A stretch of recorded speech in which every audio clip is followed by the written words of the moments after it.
The great hall of the Galactic Court was so silent that even the hum of the force shield seemed loud. Dozens of alien leaders sat in curved rows above the floor, their eyes fixed on the small figure standing in the center. She was human, tall, for her kind, with dark hair tied neatly behind her head, and a plain black suit that looked far too ordinary for such a dangerous place. Her name was Alina Vostrakova, and she was the official diplomat sent by Earth to speak to the most powerful ruler in this sector of the galaxy. That ruler sat high upon a throne carved from a single block of glowing crystal. Lord Jarvik, the Galactic King, was a massive figure covered in golden armor, his eyes burning with cold fury as he looked down at her. His voice filled the hall like thunder when he spoke, declaring that humanity had insulted his empire and would pay in blood.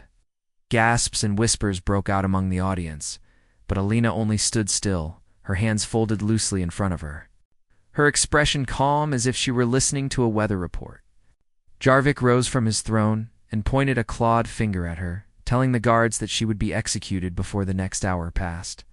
The order was final and public, an announcement meant to humiliate both her and her species.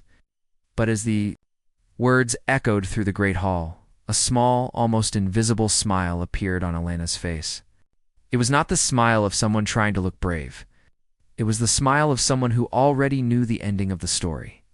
The alien guards moved in with heavy steps, their armored boots clanging against the polished floor. Meters tall, their reptilian faces locked in blank expressions, but a few hesitated as they approached her. There was something strange about the way she looked at them, as if she were quietly counting each step they took. In the higher seats, one insectoid council member leaned toward another and muttered a question. The other only shook his head and said he had heard rumors, dangerous rumors, about this human woman. Alina did not resist as the guards took her by the arms and led her toward the exit, her calm eyes passing over the gathered leaders without a trace of fear. Jarvik watched her go, certain that she was just another human overestimating her worth in the galaxy. But deep inside, there was a faint and unexplainable irritation. He was used to seeing prisoners beg, cry, or at least look defeated. This one walked away as if she were taking a short break before an important meeting. The moment the doors closed behind her, the hall exploded into low conversation. A few alien representatives questioned whether executing a diplomat might create dangerous political consequences.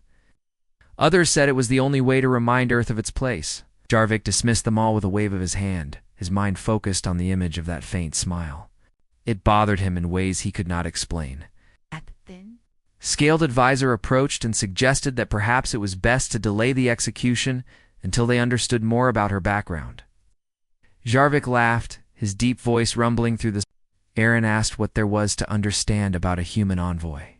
They were fragile, slow, and unthreatening. The advisor lowered his voice and said there was a human word he had heard whispered by soldiers and spies.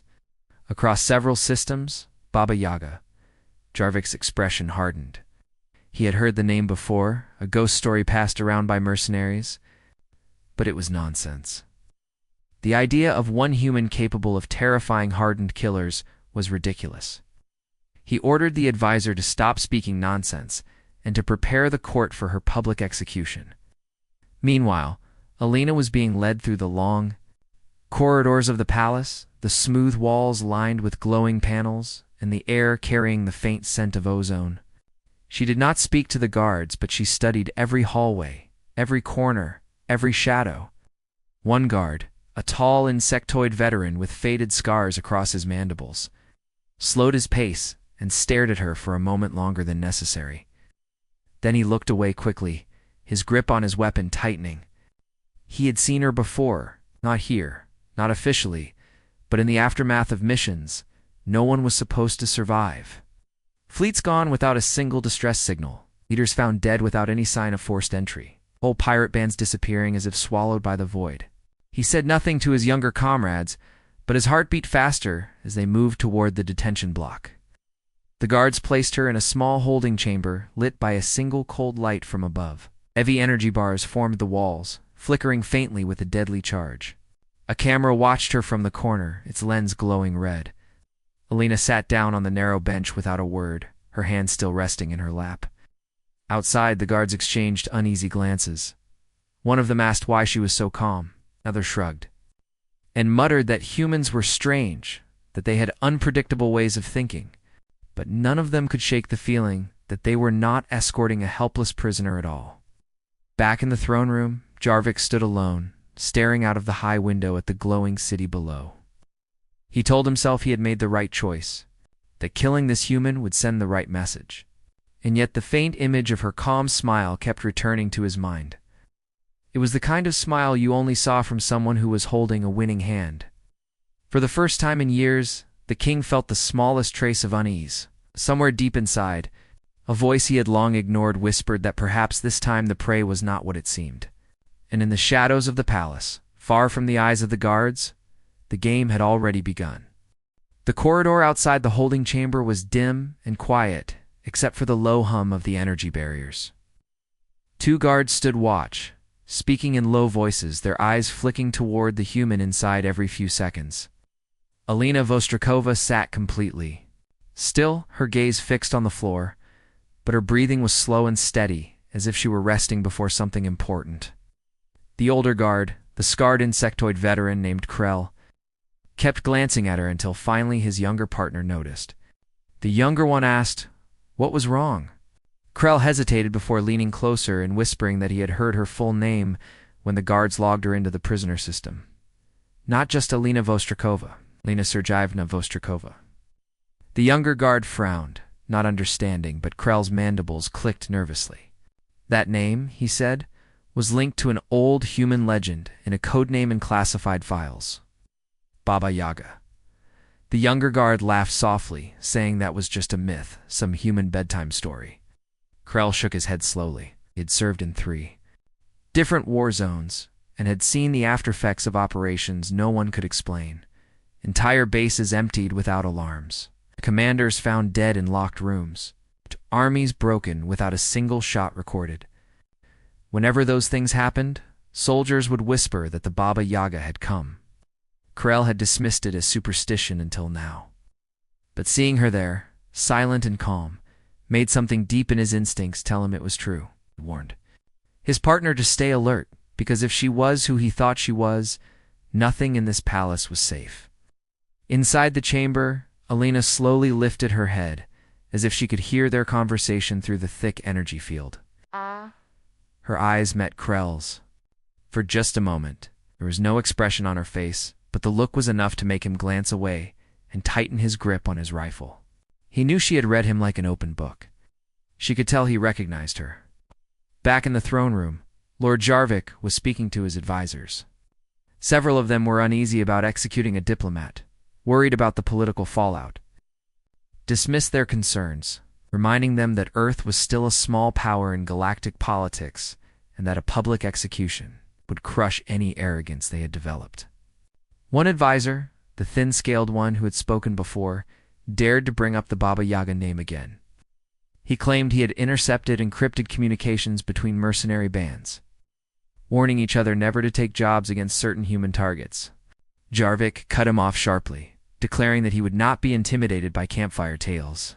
His voice rose as he ordered the execution preparations to continue without delay. In the holding chamber, the red lens of the camera blinked softly, but Elena's attention was not on it. She was listening. Even from here, faint vibrations in the walls told her where footsteps were, where doors opened and closed, where machinery hummed. She closed her eyes and mapped the palace in her mind. Every corridor, every stairwell, every guard position was becoming a pattern she could navigate without seeing. Krell shifted uneasily, sensing something wrong but not knowing what it was. The younger guard tried to start a casual conversation to ease the tension, but Krell ignored him, his gaze fixed on the shadows at the end of the corridor. The palace was well lit, but somehow the darkness there seemed heavier, almost waiting. Far above them, in the execution chamber, preparations were underway. Technicians checked the energy guillotine, the weapon glowing with deadly light. The audience seats were being arranged for the council members who would witness the event. Announcements were sent across the city, inviting the powerful and curious to watch the fall of a human who dared challenge the Galactic King. Yet as the final hour approached, small things began to go wrong. A power relay failed in the north wing, forcing guards to change patrol routes. A door sensor in the weapons locker malfunctioned, locking 2 guards inside. Communications between certain posts began to drop out for a few seconds at a time. None of it seemed connected, and no one thought to check the holding chamber's camera feed closely enough to notice that the human inside had never moved from her seat. Krell felt the hairs along his spine lift. He could not explain why, but he suddenly knew that the execution would not go as planned.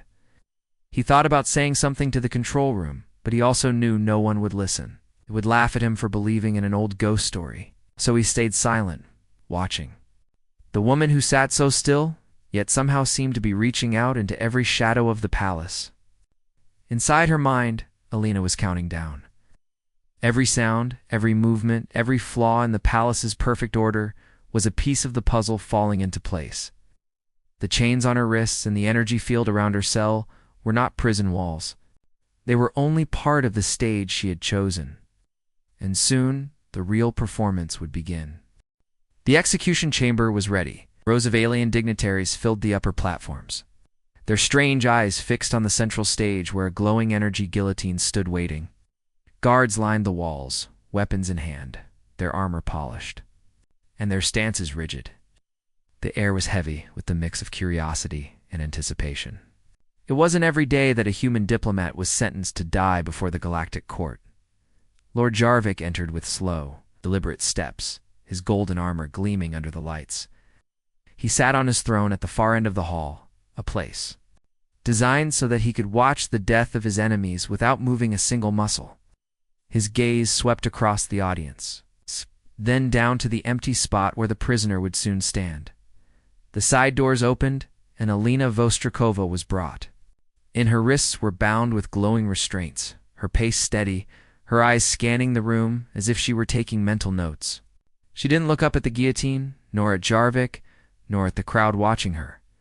Instead, she glanced at the ceiling, the walls, the floor, every little detail. Krell walked a few paces behind her, his mandibles tight, his grip on his rifle. Firm, the younger guard beside him kept glancing between her and the guillotine, as if expecting her to break down in fear. But she never did. They reached the platform. A guard stepped forward to secure her in place under the weapon. Just as the locking mechanism clicked, the lights went out. Not a slow fade, not a flicker. A sudden, complete blackout. The chamber plunged into perfect darkness. Even the glow from the guillotine vanished. The audience gasped in surprise, voices rising in alarm. Some reached for personal lamps or scanners, but before anyone could activate them, the lights came back on. Whole blackout had lasted exactly 5 seconds. At first, nothing seemed different. Alina was still standing in the same place, her posture calm, her eyes cold. But then someone noticed that 2 guards were missing. The crowd murmured in confusion. Jarvik leaned forward, demanding to know what had happened. A quick scan showed no signs of the missing soldiers. They were simply gone. The restraints on Alina's wrists still glowed, the locks still active. She had not moved more than a fraction of an inch. Panic began to ripple through the room. Guards checked their coms, but some of them crackled with static. The commander in charge ordered every exit sealed, yet the door control panel refused to respond. The energy guillotine suddenly powered down on its own, the blade's glow fading to nothing. Jarvik's voice roared through the chamber, demanding answers. But no one had any. Krell's eyes never left Alina. He had felt it during those 5 seconds of darkness movement. Fast and precise, like the flicker of a shadow in a storm. Couldn't prove it, but he was certain she had acted in that brief window. The missing guards weren't dead, at least not yet. They had been taken. Where and how, he didn't know. More strange failures followed. One guard's rifle locked in safety mode and refused to reset. Another's helmet display went black, leaving him blind. Small malfunctions spread through the chamber like a quiet disease. Ow. None of them seemed like much on their own, but together they disrupted the perfect order of the king's execution. The audience grew restless. Some began whispering to each other, asking if this was part of some human trick. Others quietly slipped toward the exits, uneasy about staying. Jarvik ordered more soldiers into the chamber, but the security system flagged several as unauthorized and denied them entry. The technicians swore there was no fault in the system, but no one could explain why it suddenly acted on its own. Through it all, Alina stood silent. Her expression didn't change, but her eyes kept moving, tracking each guard, each officer, each potential target. She looked less like a prisoner and more like a hunter measuring the distance to her prey. Krell knew the execution was already over, even if the king hadn't realized it yet. Whatever she had started in those 5 seconds of darkness was still unfolding piece by piece, and nothing would stop it now. Jarvik rose to his feet, his golden armor clinking softly. He shouted that the execution would proceed immediately. The technicians rushed to restart the guillotine, but the power feed was dead. They tried to switch to backup energy, and for a moment the blade's glow returned. Then the lights flickered. Again, not full darkness this time, but a strange, pulsing dimness, like the heartbeat of the room had slowed. Somewhere behind the walls, a faint metallic sound echoed, kind of sound that didn't belong in any planned system. Alina tilted, her head slightly, as if listening. Then, very faintly, she smiled. Lord Jarvik felt the weight of the room shift.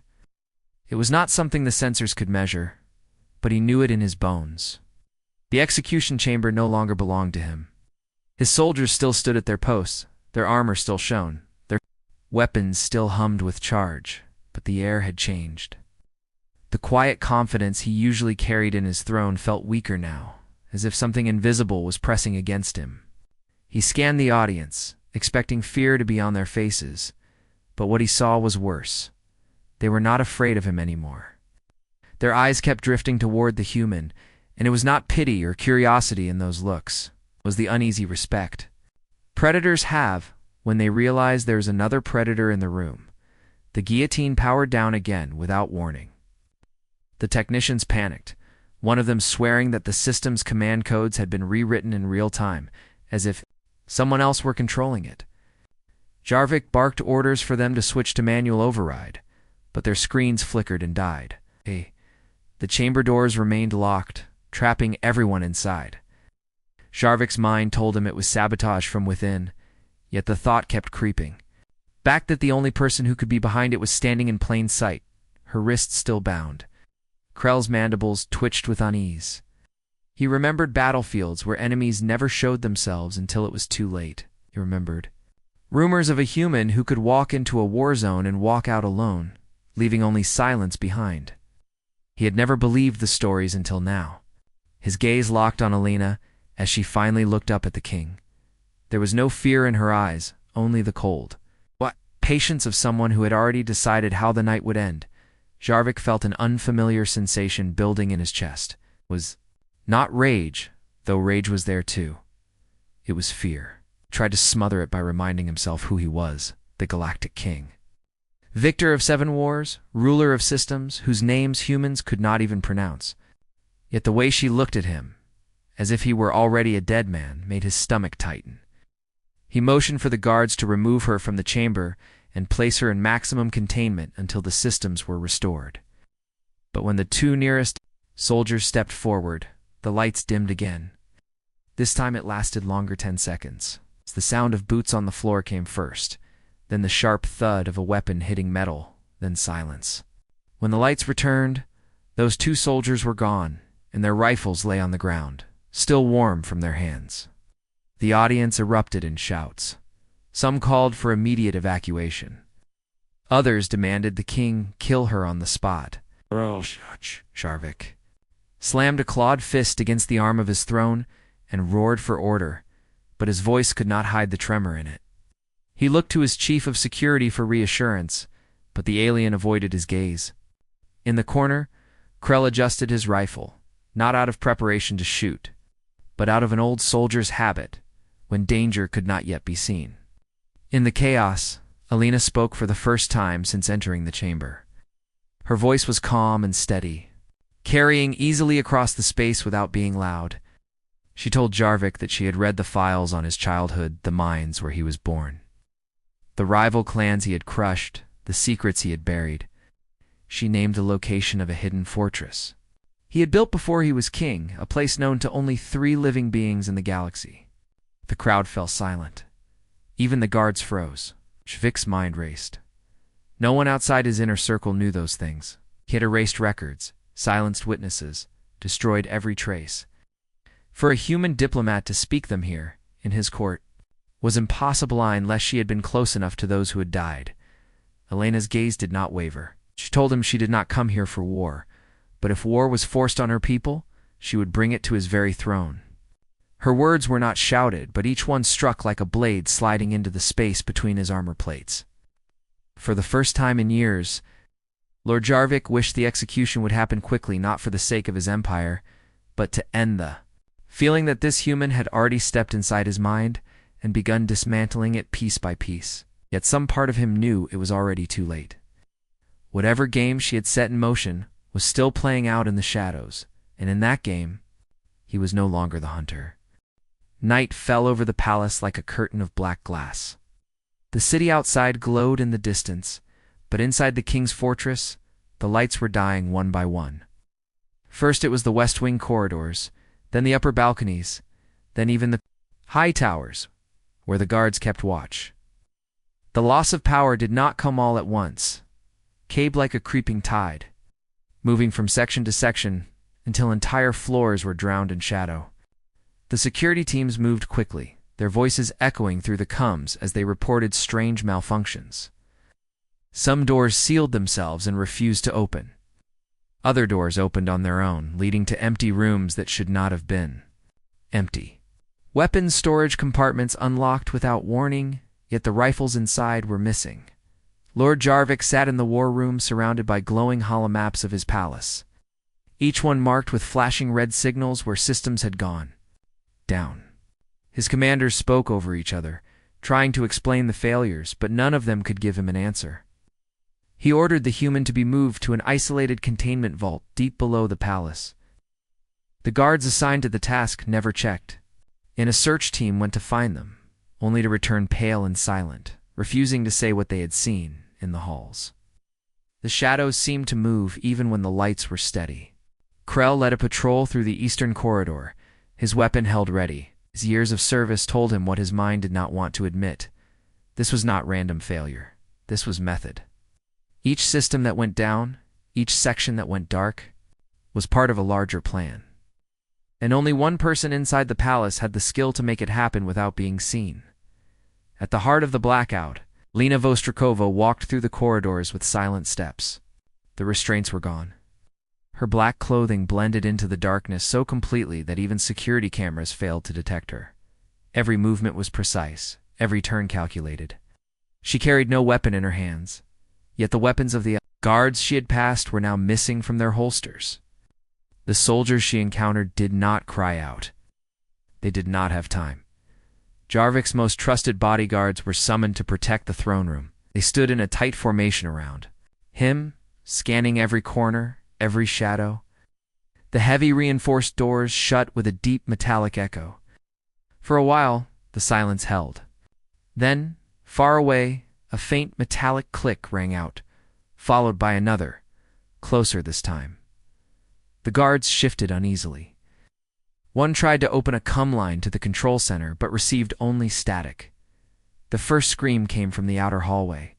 It was short, cut off as if a hand had closed over it. The guards in the throne room tightened their grip on their weapons, eyes fixed on the doors. A moment later, the lights above them flickered and died, plunging the room into darkness. The sound of movement came next, swift and deliberate, circling them like a predator testing the edges of a herd. When the lights returned, 3 guards were gone. The others stood frozen, unsure if moving would make them the next to vanish. Rose from his throne, his golden armor seeming heavier now than it ever had before. He looked at the door to his private escape tunnel. It was only 20 steps away, but he knew without knowing how that if he tried to reach it, she would be there first. Then the doors to the throne room opened with a slow, steady push. No guards stood on the other side. Only Alina Vostrikova, walking into the room as if she had been expected. The silence was so complete that the sound of her footsteps seemed to echo, She stopped halfway to the throne, her eyes fixed on the king. Her hands were empty, but Jarvik felt as if a blade were already pressed to his throat in that moment. Every alien in the room understood the same truth. This was no diplomat. This was the Baba Yaga, and she had come for the king. Jarvik's remaining guards tightened their formation around the throne, weapons raised, but none of them stepped forward. It was not loyalty that kept them in place. It was the cold knowledge that stepping between this human and her target would only shorten their lives. Elena Vostrikova stood in the center of the vast throne room, her black clothing blending with the shadows, her eyes calm yet unyielding. The faint hum of the palace's failing systems filled the silence like the sound of distant thunder. Jarvik straightened on his throne, forcing himself to meet her gaze. He told her she was surrounded, that she would not leave the palace alive. Lena's head tilted slightly, almost as if she found the claim amusing. Then she began walking forward. The guards shifted, their weapons tracking her every move, but none pulled the trigger. She passed between them as if they were statues, her slow, deliberate pace making the space feel smaller with every step. When she stood only a few paces from the throne, she stopped. Her voice was quiet, but it carried through the chamber as if the walls themselves were listening. She told Jarvik that she had not come here to kill him, not unless he forced her hand. What she wanted was simple, an agreement of peace between Earth and his empire. No more threats, no more intimidation, no more acts against her people. He refused. She would not need an army to bring down his reign. She would dismantle it piece by piece until his name was forgotten and his throne empty. The king tried to speak, but his words felt heavy in his mouth. He had faced assassins before, fought enemies in open battle, survived countless plots, yet nothing in his long life had prepared him for an opponent who could walk into his fortress, turn it into a trap, and stand before him without a weapon, yet still hold all the power. The image of the missing guards, the silent halls, the vanishing lights, all of it played in his mind. Each one proof that she could end him at any moment. She chose. Jarvik asked what would happen if he signed the treaty and later broke it. Elena's eyes, dark and steady, did not blink. She told him that if that day ever came, he would not see her arrive. He would not hear her footsteps. He would simply vanish, just like the others who had ignored her warnings. The words were not shouted, but they cut through the air sharper than any blade. The king looked around the throne room. Half his guard was gone. The others looked as though they were praying silently to whatever gods they believed in. Beyond the heavy doors, the palace was in shambles. The truth settled on him like a weight. This was not a negotiation he could win. Slowly he reached for the treaty projection on the small console beside his throne. His clawed hand moved through the confirmation sequence, and with a final press, his signature flared across the holographic document. Lena watched without expression. When the process was complete, she gave a single nod and turned to leave. No guard tried to stop her. The doors opened on their own, revealing a corridor that seemed untouched by the chaos outside. Ow. She walked into it without looking back. The heavy doors closed, and for a long moment, no one in the throne room moved. Word spread quickly after. That night, across the galaxy, the tale took on its own life. Some said the human diplomat had faced the Galactic king and forced him to his knees. Others said the Baba Yaga had walked into his palace and left without leaving a single mark. Yet the king would never again move against Earth, and so, from that day forward, no one dared threaten a human envoy. For in the back of every mind, in every dark corner of every council hall, there lingered the same quiet question: what if it's her?